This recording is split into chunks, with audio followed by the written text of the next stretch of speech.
Hi everyone, my name is Wayne Heath and welcome to Conversations with ClubRight, a podcast about sharing my experiences as an ex-gym owner and current business owner. We're at a really exciting time where the UK fitness and wellness market is worth over £20 million. So now really is a great time to start thinking about what you can do to make things better, or even starting your own fitness business if you don't already have one. We talk about topics from retention and driving membership sales all the way through to improving processes in your club and even interviewing the occasional guest. So get yourself comfortable and let's get on with the podcast.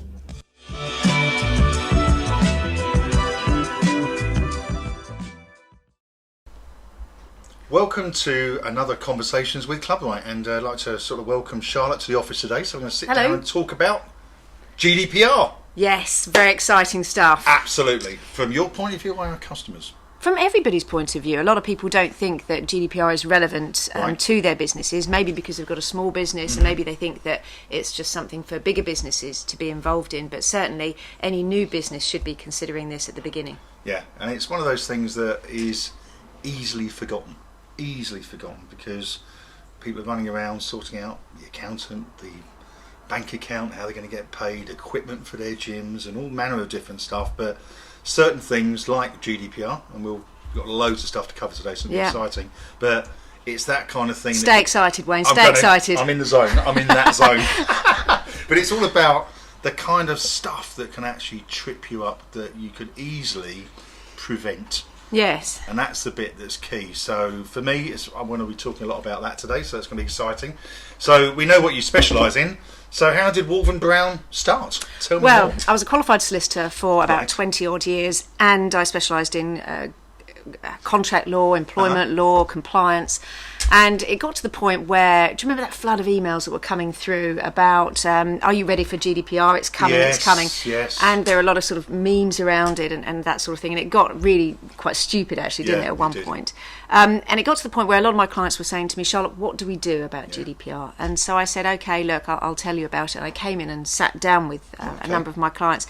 And then I decided actually probably the best thing to do, and it was quite a radical decision, because it was just such a big area once you look into it, was to retire from the profession. So GDPR made you retire? It made me retire at the age of 40. I retired from the profession so that I could just specialise in GDPR. So that's really essentially what I did, and I then was trotting around all my various clients and connections and talking to them about GDPR, what it is, what it means for their businesses, and then obviously it's grown since then. Well, that's kind of how we come across each other, and it's exciting to have you on board as part of our approved partners. We're still excited. We're still excited. I'm still in that zone. Well, until I find out a bit more about this television and radio gig, tell me what's all that about? Well, I've done a little bit of radio where I've talked about GDPR to the Essex community, and that was quite interesting. As I say, that was on the run-up to GDPR coming in May 2018, when people weren't really ready for it, and we were talking about things that people needed to do to actually get ready, putting in place things like privacy policies that people just hadn't thought about.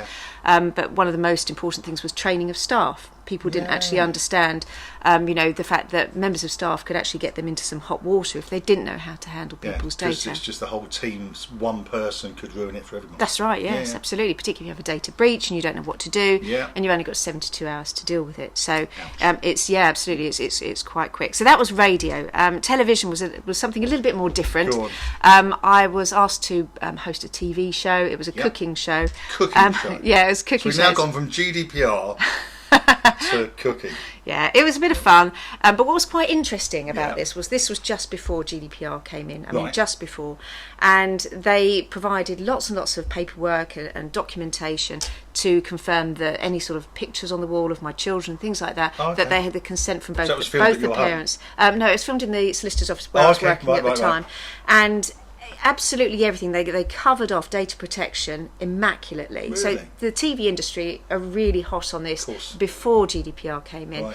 And I think the rest of the world is on catch-up, to be perfectly honest. And in particular small businesses, that people think, well, we're a small business, does this really apply to us? Or we're a gym, it doesn't really apply to us. Well, yes, it does, because actually you're holding a lot of data. So this television things, where did it get aired? I need to know a bit more about it. That was aired. Get off lightly. That was aired on Channel 4. It was a show called Too Many Cooks, and it was just Cooks. Good fun. It really was good fun. But there was a lot of wine consumed during that. That sounds like a fantastic which programme. Probably doesn't get consumed at all your gyms. No. Well, not that I'm aware of, anyway. No. So that's interesting. So star of stage and screen, in essence. We can kind of talk a bit more about GDPR and kind of, it's easy to assume that our listeners today know about it, but how scary is the law when it comes to GDPR? Well, there are some really big fines that are meted out for people that are in breach of the GDPR. The previous legislation, the 1998 Data Protection Act, which was enforced before GDPR came into force, which was then enforced by the Data Protection Act 2018. A lot of those fines were still sort of coming along at the time that GDPR came in. Right. The reason for that is that the wheels sort of move at a glacial pace, unfortunately, such is the case in some sort of legal issues. But that's because of investigation, that's because of evidence, of submitting, your people's side of the story, if there's an investigation. So the GDPR fines are now only just starting to come out. But it's important to know that if there is a breach, it's not going to be something necessarily that the Information Commissioner is going to ignore. Right. These are things that are taken seriously. The Data Commissioner herself has said data crimes are real crimes. So they are considered very seriously. Okay. So data really is important. And it's not, to be fair, I think a lot of people might think it's the remit of big companies, big conglomerates, Google, Amazon and the other big companies that everyone likes to sort of reel off that's making mistakes. But we're talking about small business here as well, aren't we? Yeah, we're talking about all businesses. I really couldn't believe it, actually, when I approached a number of businesses and they say, well, actually, GDPR doesn't apply to me. Well, actually, yes, it does. It applies to everybody. If you're managing somebody's data, there is a value to data. I think there's various sources on the internet where you can have a look at that says, how much is my data worth? So when you're looking at things like Facebook or Twitter, what information actually that we all pump out there onto the internet. So you've got your name, your address, the schools that your children go to, what your email address is, your dates of birth. If you collect all of that information together, it's quite a powerful thing. It is, isn't it? So it's really important to make sure that you keep that secure, and that's what GDPR is all about. Yeah, and I think it's understanding the impact it can have on a business, and I think from any business of any size, the impact can be a huge number for a big company. Yes. It can equally be a smaller number for a small company, but the impact, in my opinion, is pretty much the same, because that small fine is still a big fine to a small business. Well, absolutely. Just based on their numbers. Yeah, indeed. Well, it could put a small business, out of business. And, when this is something that somebody's starting up a gym or a small business and they really want to make a go of it, they don't really want to trip up over something that is quite as simple as GDPR, and it's just really understanding it, putting in place all the right mechanisms so that you don't breach it, so you don't breach the law. I suppose it's really kind of trying to break down from a GDPR point out what actually is GDPR. I know of, you've got the marketing side of it, then you've got legitimate reason. As a gym owner, which is who we're talking to today, and people in the leisure industry, is that how does GDPR affect them, and where are the key elements that they need to be mindful of? Well, they're collecting a lot of valuable data on gym members, and so GDPR stands for the General Data Protection Regulation. It's European legislation that is actually brought into force in the UK through the Data Protection Act. Brexit's going to make no difference to this? Brexit will make no difference to this at all, even though we're in the transitional period at the moment. Fair enough, that's good to know. This will make no difference at all, so it still does apply. Cool. Though there have been a lot of people that were coming up to me saying, well, because of Brexit, does this mean we can just forget about it? We just ditch this GDPR. No, last year.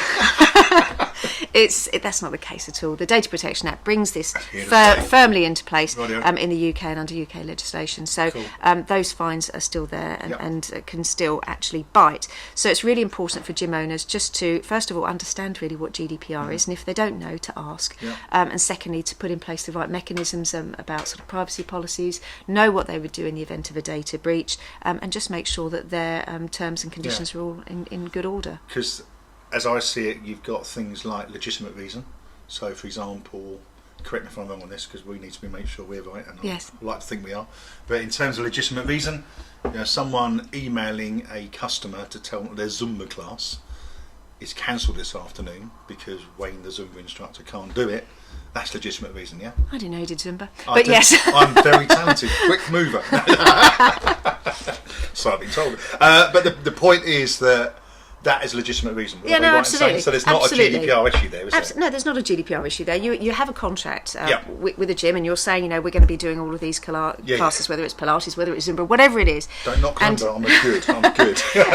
And you want to let people know that class is not going to take place, or that the instructor's particularly sick, or whatever it is. Yes, it's a legitimate reason. You can contact them about it. GDPR isn't there to stop people's businesses I think that's quite important to know. That's why I mentioned it, because I know that this legitimate reason is legitimate. You have a reason to deliver your service to your customer, and that's legitimate. No, absolutely. You have a contract. Absolutely. And part of that contract is that you're going to be using the gym for the various reasons, 100%. and you'll need to collect data off of people. You'll need to find out how to contact them, and their home address and their dates of birth, and probably actually health information as well. And that's quite sensitive. But it's really important to make sure that you get the right consents to have that data and to hold it.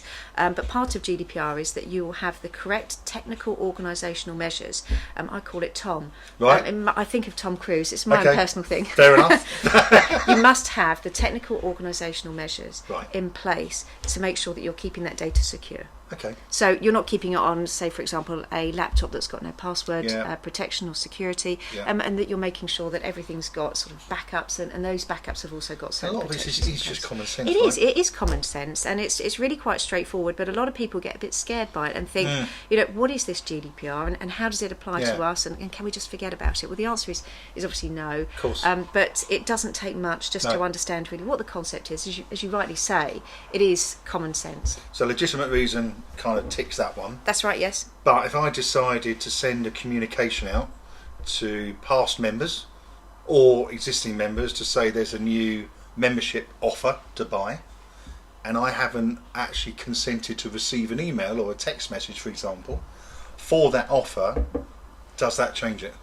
I think we're now talking about something very different, what's called the Privacy Electronic Communication Regulation, or PECA, and there's various issues in relation to soft marketing and that type of thing. But insofar as GDPR is concerned, the best thing to do for those scenarios is to make sure that you've got people's consent. So when you've got your original sign up with people, that you simply say to them, can we contact you after the contract has expired to contact you about further membership offers and things like that. So it's just tying it up at the beginning. When you get started in these businesses, that's usually the best time to put everything in place, and then you know where you are going forward. Of course. So that kind of brings us nicely onto the things like paperwork. Now, paper will be your mantra in the legal world. I always love paper. Actually, my antichrist, I have to say. But everyone tries to go paper free, but it just never really actually happens. Not possible. But in terms of paperwork, now what important documents need to be in place? The important documents, I would say, really are, if you've got a website, people need to know what's going to be happening to the information that is going onto that website. So cookies, for example, have you got a cookie policy? Have you got a website privacy policy? There are certain rules in relation to GDPR about where this information should appear on the internet and where it should appear on your website. That those privacy policy and terms have to be hosted on their website as well? That's right, they should be on the website at the bottom centre. That's usually the best place to put it, because that's where everybody knows. If you look for most websites and you look for a home button, for example, you're looking at the top left. Okay. And if you're looking for sort of contact details, it's usually the top right. So people are following that general format, and for privacy policies, generally speaking, it's best to pop it on the bottom in the middle, because then people can find it easily. So it's very clear, but it has to be hosted, doesn't it? That's right, yes. Yeah, no, exactly. I want to make sure that, so you've got paperwork as well as the hosted version that customers can refer to. That's right, yes.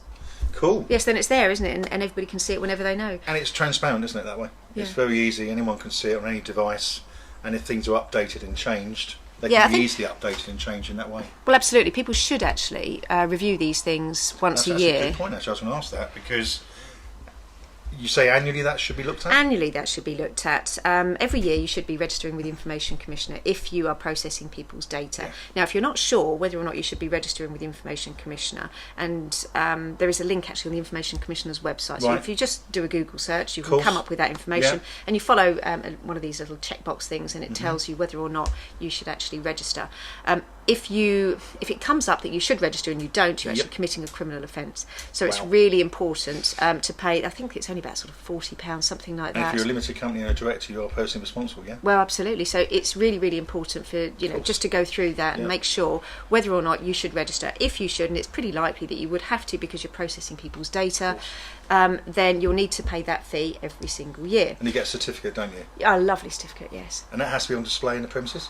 Not necessarily. It has to be available. Yeah. So I would say that probably it's best to put it in a place where people can actually know, or identify on your privacy policy that you're actually registered with the Information Commission and what your number is. So as you have to do that on an annual basis, it makes sense to review any data protection issues that you have. And I know it's not exciting. I know it's not. I know we've played with the word exciting, and the television bit sounded a lot more interesting. I know that was interesting. But the most important thing really to understand is that although this isn't, cutting edge, and it's not the most sexiest part of life, it is important, and particularly with a new business, the most important thing is that you want your business to work, you want your business to succeed. So get it right at the beginning. No, totally right. And I think that's the bit that people do easily forget, and it's so very easy to get it right. Yeah. Hence why we're talking today. So absolutely. We've kind of covered a lot about what the Information Commissioner kind of does. We will share with this video the website and where they can go to find information, so I think it'd be really important they can do that. What about children? How do children fit into GDPR? Well, there are certain rules in relation to children that are specified in the GDPR. So this has actually changed the way a lot of people have decided to take whether or not children offer work experience or not. It's actually put people off. Oh, okay. Because, for example, if you're managing children's data and you're dealing We're talking about a child who's under the age of 18. That's right, yeah. And you're dealing with, say, for example, the child direct. Yep. The children need to understand actually how you're handling their data, how you're managing their data. And so it needs to be communicated to them in a way that they can understand. So the younger the children are, the more simple your language has to be to communicate to them about what you're doing with their data and how long they're going to be keeping it. So you need to explain that to them. So putting together a privacy policy, for example, and when we're thinking about those, there's usually a lot of yawns around the room of, oh gosh, it's a long legal document. But trying to explain that to a child, of how you're keeping their data, what you're going to be doing with it, are you going to be sharing it with anybody, how long it's going to be kept, is it going to be deleted, and is it going to be deleted securely? Communicating that to a child, not so easy. No, absolutely not so easy. So that's quite a tall order. So generally speaking, what people have been doing is swerving that to some extent, and as I say, either not taking on children for work experience or things like that, which is quite unfortunate really, because it's an opportunity missed for the child as well as the company, absolutely. Or just getting it right at the beginning. And it may be the case that if you're dealing with children direct, then you might want to consider having a children's privacy policy. Yeah, and that could be built in as part of the original one. That's right, yes, it can be. So subject access requests, what is one of those? Oh, these are quite interesting. Are they now? They are. More interesting than television? Oh, maybe not. Okay, go on. That's a subject access request. Subject access request. Cool. These have always been available, but up until the GDPR came into force, you'd have to pay £10 fine, and you'd be surprised at the amount of people that just didn't bother doing a subject access request because they'd have to pay £10. Right. But now it's free, and they've got 30 days to comply. Now, essentially, what that means is any company that has information on you, you can request their data or your data. So say, for example, you bank with a certain bank and you want a copy of every single thing, every single data, piece of data that they've got on you. You can do a subject access request. Now, the easiest way to find out who to contact about that is to go to the privacy policy, and in the privacy policy it will say who the data protection officer is or the data compliance manager, and that's how you contact them to do your subject access request. Then you can request all your data back. That's right, yes. Yeah. And actually, I mean, from a gym point of view, that data could be quite detailed. It could be, yes. Their photo. Yes. It could be the memberships they've had, past and present, the attendance they've had, the classes they've attended. Quite a bit of digital information that if you are not in some way registering that digitally, you'd be in some difficulty to comply. You stand a cat and hell's chance of actually being able to replicate it and give it back within that 30 days, do you? This is one of the areas actually where there is quite a lot of prosecution. I think it's the biggest area of opportunity for the people trying to prosecute. Well, absolutely, because people will do a subject access request and they'll know that they've attended your 15 Zumba classes, for example. And if they can't get that information for whatever reason, then they're potentially then a breach of the GDPR. And that's a real big danger. And I think it's, apart from many of the things around GDPR, it's most probably the one that I think, from a gym perspective, will catch people out the most, because someone will realise that they can get their data back, and if you cannot produce it back in a suitable electronic format, you are massively at risk. So it's a big one. Yeah, well, I once went to a company and it was based in Essex, and I went in to speak to them about their GDPR, and they said to me, we think that we're completely GDPR compliant. And they had no receptionist. And so the way that you went in was you would register in some sort of not telephone system, some sort of video system, and you would sign in your name, and then you would get passed through security, and away you go. Right. And so I said to them, so how long are you keeping my picture for? And they said, we don't know. And I said, how can you not know? So you've told me that you're completely GDPR compliant, but how long are you keeping that image for? Yeah. And I think that that's quite important actually for gym members and gym owners, because you do have usually photographs, and it's really important for people to know how long you're going to be keeping those for. 100%, and it's one of those things that I think the thing that happens the most with any gym would be that the member doesn't like their photo and wants it changed, which is well, it's anything like my daughter. She wants it changed every 10 minutes. Yes, I know that one. I think my eldest is much the same. But yeah, it is that personal information, and I think that, as I say, but people often forget about that. Well, they do. That actually your image is what's been data. done in the past. Yes. Has been done in the past, and it suddenly comes up, and there'll be something that happens in that person's life. They go, hang on a second, where did that come from? Absolutely. And we see these things all the time. So scary fines. We're talking about they're real. Yes. What kind of numbers are they? Big scary numbers? Well, what's actually interesting is these huge fines were brought into place, and people started to get a little bit panicky about them. Yeah. But actually, I don't necessarily think that it's the fines that are affecting the big companies. Oh, right. So you've got the Google, the Facebook, the Amazon, the big players, the big data companies. I don't think it's actually affecting them as much. Right. What affects them really is share prices. So that's interesting. Because it actually hit them with the news of a data breach and those sorts of things. Right. But the fines will hit small companies, and for a really small company just getting started, you think, yes, I want to take on this, I want to start this gym, it's been my entire ambition and I want to run with the ball. A fine, for not getting it right could really put you out of business. So it's really important to get it right at the beginning. So is it a bit like HMRC, where they have like a calculator, so if they found a fraud that's tax related, for example, that they've got, that'll be that fraud value times 10, or is there a calculator they use? They do say that it's commensurate, but the thing is, it's how long's a piece of string. Yeah. Nobody really knows. And so it really is important to make sure that you do everything that you possibly can to say, look, okay, yes, we did breach, but we have done what we possibly could. We did some training. It's more likely to be the companies that say, do you know what? That's not for us. Yeah, of course. They're more likely to be the ones that are going to get punished. But ultimately, the Information Commissioner and their team are trying to work with people and say, I did get that impression. Try and get it right. Yeah, I mean, when we first went down this road many years ago, when it all came in place, it's important to us as any business as it is, I actually found them really helpful and not something to be scary of. And they were really keen, actually, that we bothered to make the effort of even contacting them. They saw that as a positive. Yes. And so I think we should take that on board, that yes, it's scary and you have to be compliant, but the flip side of it is a bit like, if you are open and honest and work with people at the level of the ICO, it does make a difference that they want to work with you and help you. Absolutely. But as I say, it's the people that say that's not for us, it doesn't really apply. They're the ones I would anticipate are going to get heavily hit. So does anything else that you do from a business point of view?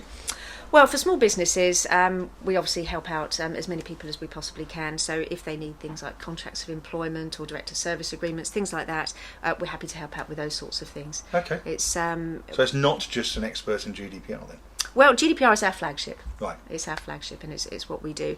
But if anybody needs any help with other bits and pieces, we're more than happy to assist. So it's in essence making businesses compliant? Absolutely, yes. I mean, that's really what we want to do. We're a small business ourselves, and what we want to do is to help other people get on the road and to succeed. Which is awesome, which is why we're pleased to have you as a partner with ClubRight. Very pleased. That's what it's all about. I'm going to have one more question. Okay. Something else just sprung to mind as I'm talking.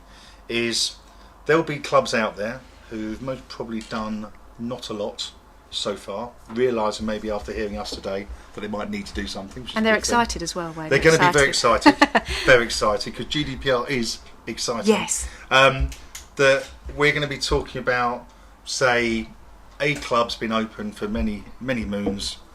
They've got a batch of customers that they'd like to contact. How do I deal with that? I mean, I've got a load of data of people that have been members in the past, years and years ago, and this GDPR thing now makes me feel that this core batch of people, which I felt was the value of my business, has no value, so I can't contact them. What can I do? I think the important thing to be aware of is this actually probably falls under the previous legislation as well. Right. In that if you've got somebody's data, you need to have consent to have it. Right. And you can't go running around with people's data without their consent. Yeah. So it's really important to make sure that if you are contacting people, that you do have their consent to retain their data. And this basically comes back to retention policies and how long you're keeping people's data for. So if you do have people's information, maybe you have it in a personal capacity. Yeah. And if you have it in a personal capacity because you've become their friend, then that's certainly very different, and you'd be entitled to have that information. But this goes back to, as I say, the previous data protection issues, in that, say for example, somebody phones your office and says, can I have your wife's telephone number and date of birth? Absolutely welcome. you would think twice, wouldn't you, about just sort of handing out that information. And of course it's not right to do that. So you don't want people hanging on to your information forever and a day. And it's I think the analogy that we used before we started talking today was about if you're phoning up for a pizza on a Friday night. Of course. And you've got you're handing over your credit card information over the telephone, quite sensitive information. You don't want them keeping that forever and a day, or handing that around in their office, because it's your important information, and you want to make sure that they're going to be deleting that once they've used it, and that they're deleting it safely, not just chucking it in a bin out the back. Exactly, where someone else could grab hold of it. Exactly, yes. So if I've got a batch of these people, hundreds of previous members, if I wanted to literally... Would it be wise if I just picked up the phone, introduced myself? You used to be a member. Do you want to keep in contact with us, or would like us to keep in contact with you going forward?